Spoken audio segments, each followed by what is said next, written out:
எல்லா புகழும் இறைவன் ஒருவனுக்கே. என்னுடைய பேர் முகமது அஜ்மல்.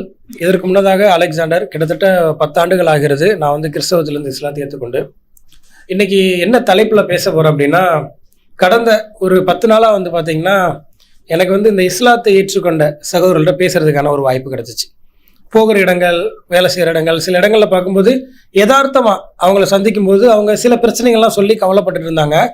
பொதுவாக இஸ்லாத்துக்கு வந்தாலே அப்படின்னா பல்வேறு பிரச்சனைகள் அவங்க சந்திக்கக்கூடிய சூழல் இருக்கும்.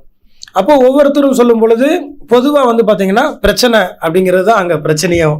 எல்லாருக்கும் அப்போ பிரச்சனை இருக்குது அப்படிங்கிறத புரிஞ்சுக்க முடிஞ்சிச்சு. அப்போ அந்த 2 பேர்ட்டையும் அந்த சந்திச்ச எல்லார்ட்டையுமே நான் பொதுவாக ஒரு 2 பேரை பற்றி நான் சொன்னேன்.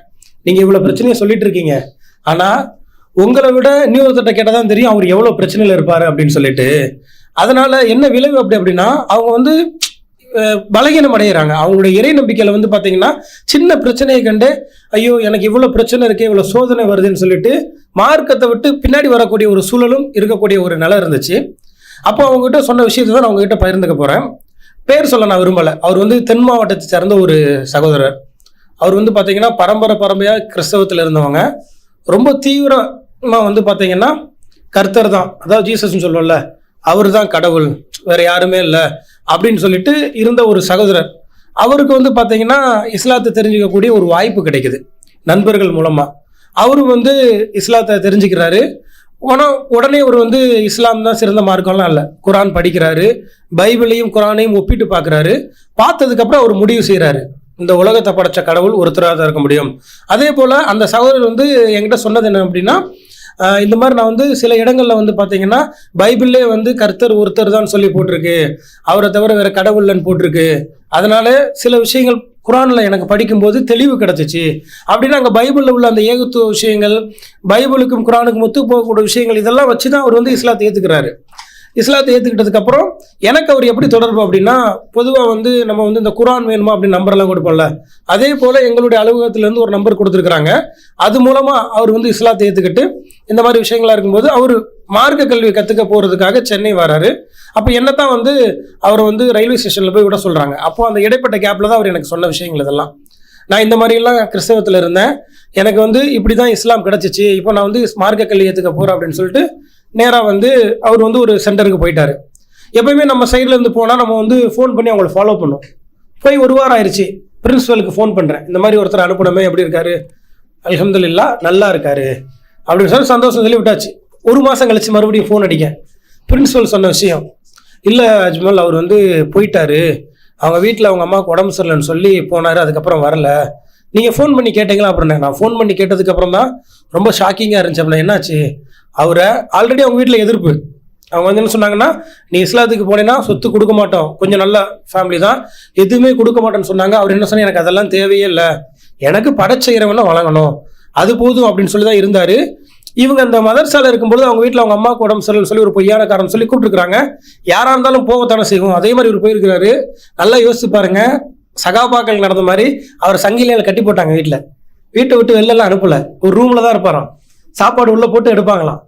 அவர் இடையில தப்பிச்சு பிரின்சிபலுக்கு ஃபோன் பண்ணி சொல்லியிருக்கிறாரு, என்ன இந்த மாதிரி வீட்டில் பண்ணுறாங்க, அதனால எனக்கு இப்போதைக்கு நான் அங்கே வர்றதுக்கான சூழல் கிடையாது, ஆனால் கண்டிப்பாக என்னால் இதிலிருந்து மீண்டு வர முடியும், ஏன்னா செருப்போட வாரம் இருந்தால் கூட இறைவன்ட்ட தான் கேட்கணும். அந்த சகோதரர் சொன்ன விஷயம், நான் உறுதியாக இருக்கேன், எனக்கு இந்த சோதனையெல்லாம் பிரச்சனை இல்லை, ஆனால் நான் இங்கேருந்து என்னுடைய அப்பா அம்மா மனசை மாற்றிட்டு நான் அவங்களோட சமூகத்தோட மதர்சா வருவேன்னு சொல்லியிருந்தாரு. அதுக்கப்புறம் நான் அந்த சகோதரர் தொடர்பு கொண்டேன், அவரை தொடர்பு கொள்ள முடியல. அப்போது இந்த சகோதரோட வாழ்க்கையிலேருந்து நமக்கு நிறைய படிப்பினை இருக்கா இல்லையா? நமக்கு அந்த மாதிரிலாம் கட்டிலாம் போடலை, சுதந்திரமாக இருக்கிறோம்.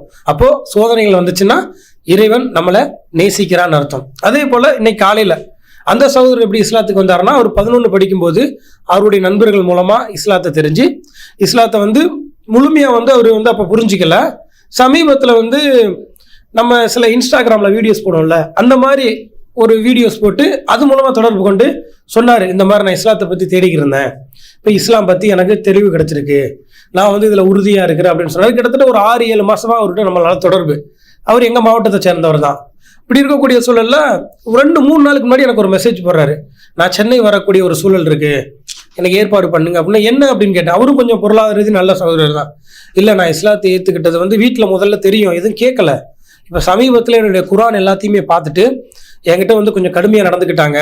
இப்போ நான் இங்கே இருந்தேன்னா என்னால் வந்து இஸ்லாத்தை முழுமையாக பின்பற்ற முடியாது. ரெண்டாவது, இஸ்லாம் தாய் தந்தையர்களுக்கு வந்து கண்ணியத்தை கொடுக்குது, அவங்களுக்கு செய்ய வேண்டிய கடமைகளை செய்ய சொல்லுது. அந்த அடிப்படையில் தான் நான் இங்கே இருக்கிறேன். நான் இப்போ உடனே வந்துட்டேன்னா என்னால் இஸ்லாத்தின் மீது ஒரு பெரிய அவதூறு ஏற்படக்கூடும். இவங்க என்ன தப்பாக புரிஞ்சுக்கிட்ட மாதிரி மறுபடியும் புரிஞ்சுக்கக்கூடிய ஒரு சூழல் இருக்குது.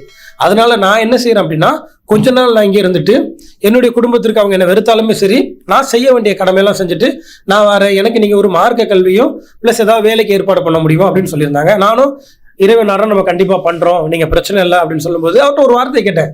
சரி, இப்போ நீங்கள் இஸ்லாத்துக்கு வந்து சொல்லாமல் இருந்தீங்க, அப்போ உங்களோட லைஃபுக்கும் இப்போ உங்கள் வீட்டில் தெரிஞ்சிருச்சுல, இந்த லைஃப் எப்படி பார்க்குறீங்க? இஸ்லாத்து மேலே இப்போ உங்களுக்கு ஏதாவது வெறுப்பு வருதா, இல்லை இஸ்லாத்தை விட்டு வெளியில் போகணும் அப்படிங்கிற ஒரு எண்ணம் தோன்றிருக்கா? நான் ஒரு கேள்வியை கேட்டேன். அதுக்கு அவர் சொன்ன விஷயம் என்ன தெரியுமா? போங்க பாய், அதெல்லாம் எதுவுமே கிடையாது, கடந்து போயிட்டே இருப்போம். இறைவனோட நாட்டம், இறைவன் என்ன நிறைய நேசிக்கிறான் போல, அதான் இறைவன் எனக்கு சோதனையை கொடுக்குறான் அப்படின்னு அந்த சகோதரர் சொன்னார். ஸோ இப்போ இதெல்லாம் நம்ம வச்சு பார்க்கும்போது நமக்கு உள்ள ஒரு என்ன விஷயம் தோணுது அப்படின்னா, சோதனைங்கிறது பொது தான், எல்லாருக்கும் வரும். மதம் இஸ்லாத்தை ஏற்றுக்கொண்ட சகோதரர்களுக்கு நிறைய வரக்கூடிய சூழல் இருக்கு. ஆனால் நாம வந்து அதில் வந்து பின்தங்குறோம் அப்படின்னா நம்மளுடைய இறை நம்பிக்கையில் அங்கே குறைபாடு இருக்குன்னு அர்த்தம். நமக்கு இறை நம்பிக்கையில் நம்ம உறுதியாக இருந்தோம்னா இந்த சோதனை மட்டும் கிடையாதுங்க, இதை விட எவ்வளோ பெரிய சோதனை வந்தாலும் நம்மளால வந்து அடுத்த கட்டத்துக்கு மூவ் பண்ண முடியும். அந்த முதல்ல சொன்ன சகோதரர் சொன்ன மாதிரி தான், செருப்போட வாறு இருந்தால் கூட படைத்த இறைவன் தான் கேட்கணும். அதே போல திருமறை திருக்குறான்ல 2வது அத்தியாயம் 155வது வசனத்தில் இறைவன் சொல்லி காட்டுறான், இந்த உலக வாழ்க்கை என்பது சோதனைக்களம், நிச்சயமாக நாம் உங்களை அச்சத்தாலும் பசியாலும் பொருட்கள் உயிர்கள் மற்றும் விளைச்சல்கள் சேதத்தாலும் சோதிப்போம் அப்படின்னு சொல்றான். நபியே, பொறுமையாளர்களுக்கு நீ நற்செய்தி கூறுவீராக. அப்போ இறைவன் என்ன சொல்றான் அப்படின்னா, இந்த உலகத்துல நம்ம வந்து பொருளாலும் பசி எல்லாத்தாலும் சோதிப்பான், ஆனா பொறுமையா இருக்கிறாங்க பார்த்தீங்களா, அவர்களுக்கு வந்து இறைவன் வந்து நற்செய்தி சொல்லியிருக்கான். அதனால நமக்கு வந்து இந்த பிரச்சனை இருக்கு, சோதனைகள் வருது அப்படின்னு நீங்க துவண்டு போகாம பொறுமையா இருந்தீங்கன்னா அதற்கான கூலிகள் வந்து படைத்த இறைவன் வந்து உங்களுக்கு வந்து முன் வைப்பான். இன்னைக்கு எத்தனையோ இஸ்லாம் சகோதரர்கள் வந்து வாழ்வியலை வந்து இஸ்லாத்தை ஏற்றுக்கிட்டவங்களுக்கு வந்து மிகப்பெரிய மாற்றத்தையும் ஒரு உறுதியும் ஒரு இறை நம்பிக்கையும் கொடுக்குது அப்படின்னா இந்த திருமறை திருக்குறான் தான். இந்த திருமுறை திருக்குறான் நீங்க படிச்சீங்க அப்படின்னா உங்க வாழ்க்கையில எந்த ஒரு சோதனை வந்தாலும் அதை வந்து நீங்க வந்து எதிர்கொள்ள முடியும். இதை வந்து நான் தைரியமா சொல்லுவேன். ஏன்னா பல சகோதரர்களோட அனுபவபூர்வமான உரைகளை நீங்க கேள்விப்பட்டிருக்கலாம். முஸ்லீம் அல்லாத சகோதரர்கள் இந்த திருமறை திருக்குறானை வந்து பாத்தீங்கன்னா இந்த ஸ்கிரீன்ல தெரியக்கூடிய எண்ணுக்கு நீங்க தொடர்பு கொண்டீங்கன்னா உங்களுக்கு அன்பளிப்பாக வந்து வழங்குவாங்க. நீங்க வாங்கி படிங்க.